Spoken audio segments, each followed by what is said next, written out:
What's up, y'all? It's your boy Mean. Welcome to the channel where anime and manga means more. And now we getting ready to do a review of One Piece chapter 657. It scared me a little bit because Manga Stream. Y'all heard about what happened with Manga Stream? They're not doing shonen anymore, I believe. Man, I was like, man, I gotta find me a new connect. But anyway, let's go ahead and get into this. Luffy is an idiot. He actually attaches the legs to himself so he can become a centaur or whatever and run around like he's some kind of mythical creature or whatever. And they, guess what? They actually eat Igneel. The cat was getting ready to knock down the camera. They actually eat Igneel. They cut it up into pieces and then Usopp dragging one of the pieces. He said, Luffy, you're going to have to take this because you're going to be the one eating most of it anyway. You know? Then we see a bird appear, right? Now it's just standing out in the distance. And Luffy and the crew find out that one half of the island is, you know, like snow and ice and cold. And that's like, okay, now it makes sense because the guy said it was cold. And the other half of the island is like, you know, burning hot with a volcano. And when they see this bird or whatever, this thing with wings, it got a head. It has a human head on it. Could that be the samurai that said, you know, I got cut and all the other stuff that called him there? Maybe. The remaining Straw Hats wake up in the cell and they're trying to figure out what's going on. They got hit with sleeping gas. And a smashed up head, like a head that was cut up into like 50 different pieces, told them to put them back together. But then the Straw Hats want to play games. They playing mix and match and whatnot. They finally get them together, but they got the neck and the forehead mixed up. It's like one on top of the other. He said, well, this is all right. He said, my neck and my forehead feel different. You know, it feel funny. He said, but yeah, he said, guess this'll have to do. So the head is talking to him, and we find that the head is like chauvinistic. He's talking to Nami. He's telling Nami, you know, you're supposed to walk about 3 feet behind the man and only speak when spoken to. Stay silent and whatnot. Get back in the kitchen, you know. So he's like, get back in the kitchen. Nami, you know, goes off on him. And we find out he's a pervert. He tricks her into, you know, showing, kind of giving him a little bit of fan service. And that's when Sanji goes off, kicks his head into one of the walls. And we can pretty much assume that this guy looks like those legs. You know what I'm saying? This is probably the guy that those legs belongs to. But then who does that head belong to that was on that bird? Now, we never revealed that it was a bird. It could be a human zone or whatever, but I'm pretty sure that was a head on the bird. The head also reveals that he hates pirates and he's a samurai. And so far we've been getting this bad picture about samurais, like they're ruthless killing machines or whatever. He doesn't seem that way. But anyway, he hates pirates. I guess that the Samurai Island was probably pillaged so many times before that they just pissed and they just can't stand pirates. Or the government. They probably was messed up by the government a few times, and that's why they pushed the pirates pushed the government out. They probably pushing the pirates out too. But anyway, they're trapped. And he said that he wanted to escape, and he thought of you know, working together with them to escape. But when he found out they're pirates, he said, no, forget it, you know. And he also reveals that he came to save his son. Now, that kind of ties into that head being on that bird. I think that's his son. I don't think that was the body that belongs, the head that belongs to that those legs. It doesn't look like it, you know what I'm saying? It looks like those legs is his legs.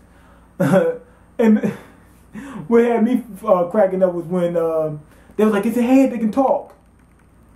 But the head was broken up, the more pieces was talking before. He's like, you guys are slow. You know, so I guess all the Straw Hats is kind of slow. So he says he doesn't want to escape with them anymore because they're pirates and whatnot. But 2 words. Radical beam. Frankie wasn't playing no games. You see, he upgraded, huh? He hit that thing with 1 beam, no kind of effort, just broke through it. And the door had to be about that thick.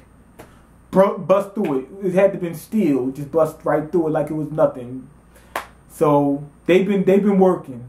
Straw Hats was working. I can't wait to see, you know, what the other Straw Hats can do. So the samurai reveals that he just came there just to save his son. But anyway, Sanji was the one who revealed that he was a samurai because he noticed his hairstyle, and that's the way the samurais wear their hair. Anyway, the Straw Hats go ahead and try to escape. They take the head with him. Just, I guess Sanji wanted to bring him just in case they needed him or whatever, or he might have knew the way out or whatever. It was more beneficial to take him. Also, the head also revealed that he wanted to die. He's like, man, I think because that live, die by the sword type of mentality, samurai thing, blah blah blah blah blah, all that mythology and whatnot. He was defeated bad, so he's saying, okay, I shouldn't even be alive right now. So that's what I think he's feeling. But anyway, as they try to escape, they run to a room full of giant kids. Boom, that was the end of the chapter. They just see a whole bunch of giants. So this chapter was pretty good. The plot thickens because we get this view of that head that I'm guessing is the son, and also we see the giant kids, which actually tells us, pretty much verifies that those people are kidnappers, and they was planning on selling the Straw Hats. The story kind of lose some of its mysteriousness because they introduce these little plots and little and whatnot, into the story. And now we're kind of already getting foreshadowing like the next chapter of it. So it got me, I was in the edge of my seat for the past 2 chapters. And now in this chapter, I'm really not. It's like I became complacent because I'm pretty sure that these guys are kidnappers. I mean, because they're killing, they're capturing so many different races.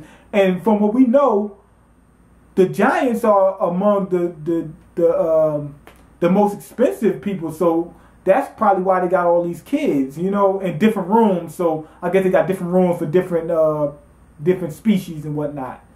Also, the thing I said about the samurai, challenging Igneel, I'm thinking maybe the son was the one to challenge Igneel, to that fight.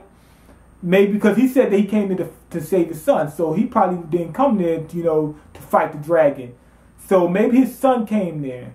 And I'm thinking maybe, just maybe, he doesn't join, the son joins the Straw Hats, because, even if it's for just a little while, because the son probably came into battle, Igneel, and they ran into law, and the father was trying to stop the son. It was like, no, don't go in there, don't do that, you're going to get messed up. Igneel's pretty strong.